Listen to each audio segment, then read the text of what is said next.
황교안 대통령 권한대행 총리 이렇게 부르더라고요. 그러게요. 예. 요즘 행보가 좀 미묘해요. 이게요, 좀 애초에는 조용조용한 행보를 보이지 않겠냐. 황 총리도 원래 이거 뭐 문자로 나가라 이 통보 받았던 사람이지 않습니까? 예. 그렇기도 했는데 그렇지가 않아요. 그렇다고 아주 정치적 발언을 내놓는 것도 아니고 뭔가 경계선을 아슬아슬하게 걷는 듯한 이런 느낌입니다. 예. 오늘도 여러 일정을 도와했는데 뭐 경기도 광명시에 가가지고는 2018년까지 전국의 모든 읍면동으로 복지 허브를 확산할 계획이다. 촘촘한 복지를 실현해 나가겠다. 이렇게 이야기를 했고 예. 또 제2차 국정현안관계장관회의를 주재해가지고는 서민정책자금을 5조 7천억에서 내년은 7조 원 규모로 확대하기로 했다. 이렇게 밝혔고 또 이 회의에서는 민생안정 특별치안대책을 추진하기로도 했어요. 예.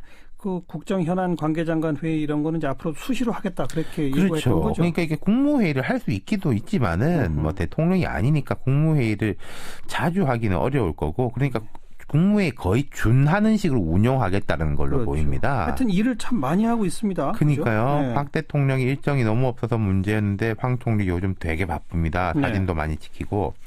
물론 지금 갈등 사항이 될 수 있는 것들 예컨대 두 가지가 크지 않습니까? 국정교과서 그리고 사드 문제에 대해서는 직접 언급을 피하고 있어서 아직까지는 충돌이 벌어지지 않고 있습니다. 그런데 벌써 야당들은 지금 견제고를 날리고 있잖아요. 그럼요. 심상정 정의당 대표 오늘 황교안 대행의 행보가 너무나 수상하다.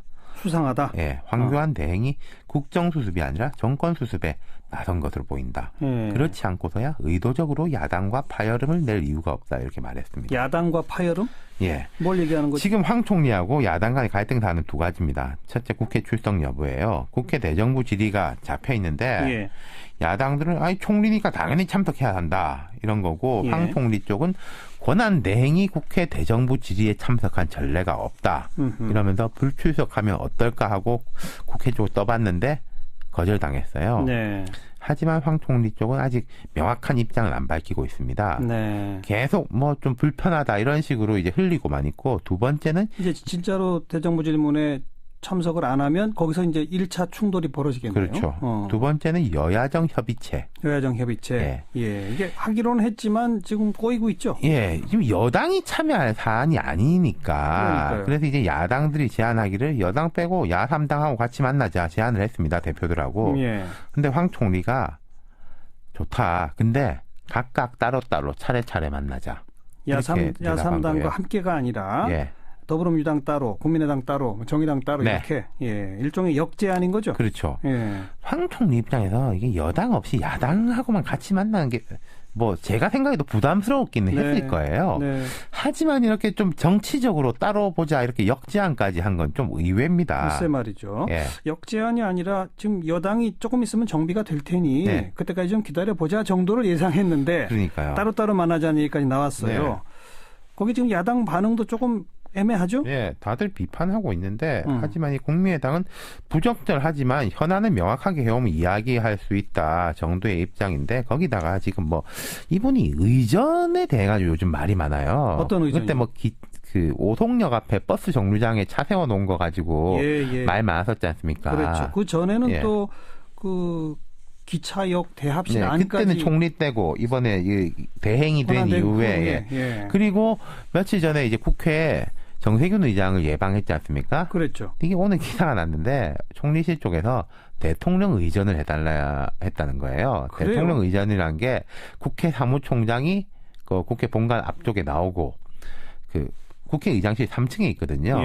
의장은 2층까지 내려오고 이게 대통령 의전인데 이제 사무처에서는 안 된다. 전례도 없다. 그리고 대신에 사무차장이 뭐 2층까지 오고 의장이 문 앞에까지 나오는 총리한테 하는 것보다는 약간 높여줬다고 합니다. 총리가 국회의장한테 오면은 별도 의전이 없었다고 해요. 그런데 이제 대통령급의 의전은 좀 뭐 하니까 좀 절충을 했다는 보도가 며칠 전 나왔었는데 근데 사실 총리실에서는 대통령급 의전을 요구했다? 그렇죠. 확인된 거예요? 네. 사무처를 통해 가지고. 그래요.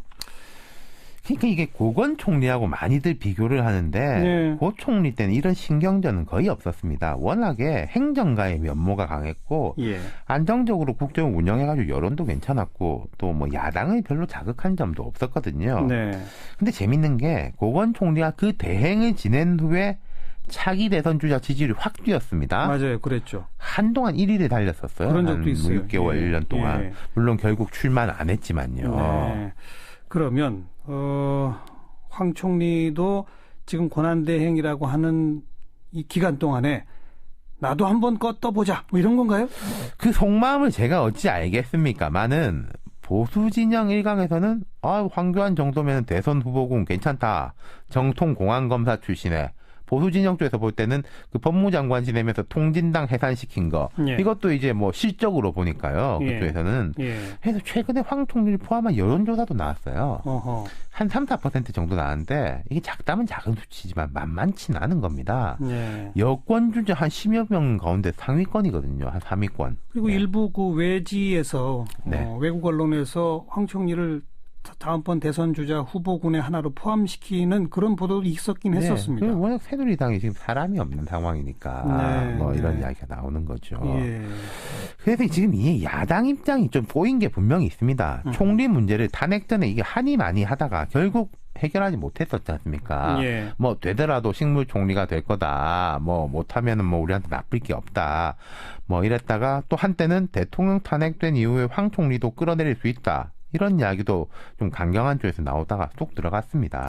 일단 지켜보겠다 그렇죠. 이러고 했죠. 지금 예. 대통령도 사실 탄핵된 마당에 총리까지 뭐 아주 가시적인 문제를 일으키면 모르겠는데 또 총리한테 손댄다면은 국정도 혼란스러워지고 역풍이 불 수 있는 거죠. 그러니까 지금 야당은 일단 지켜보겠다라고 한 그 기간이에요. 아직은. 예, 근데 뭔가 신경전 이제 큰 싸움은 아닌데 자그마한 신경전이 벌어지고 있다는 거죠. 그 지켜보는 기간에 황 총리의 어떤 행보가 야당들이 애초에 기대했던 것보다는 상당히 광폭 행보인 것만은 분명하지 않습니까? 예, 현재까지는 그렇습니다. 그 광폭 행보를 단순히 그냥 연말 맞아서 국정을 이렇게 다잡기 위한 거라고 해석해야 할지, 그러니까 아니면 본인의 개인적 정치적 어떤 야심과 욕심이 바탕에 깔린 행동으로 이해해야 할지, 지금 그것도 경계선에 있는 거 아니겠습니까? 그러니까요. 행정 치안 쪽에 계속 국한한다면은 뭐 야당이 약간 못마땅해도 뭐라고 할 수는 없을 겁니다. 그건 그렇죠. 뭐라고 하겠습니까? 그런데 그렇죠. 아까 말씀드렸던 국정교과서 문제라든지 예. 뭐 그런 부분에 대해 가지고 밀고 나온다면은 그때부터 부딪히는 거죠. 근데 그럼 이거 순전히 황 총리한테 달린 게 내가 여기서 부딪혀 가지고 야당하고 갈등을 일으키는 모습이 오히려 보수층이 결집할 수 있다. 이런 판단을 먹으면 그 사람이 할 수 있는 거거든요. 근데 그거는 애초에 권한대행한테 기대하는 국정수습이라는 차원은 넘어서는 거 아니겠습니까? 거죠. 그러니까 야당도 경계선에서 쳐다보고 있고 황 총리도 경계선을 지금 걷고 있는 거거든요. 그렇죠. 예. 여기서 한 발만 조금 무리하면 네. 사실은 스스로가 알 거려.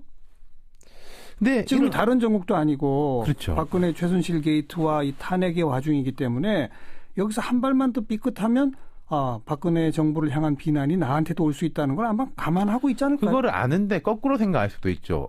그렇게 진보 진영 지금 보수층에 구심점이 없기 때문에 그 충돌이 오히려 나를 구심점 만들 수 있다. 그게 이제 흔히 말하는 정치적 판단인 거죠. 네.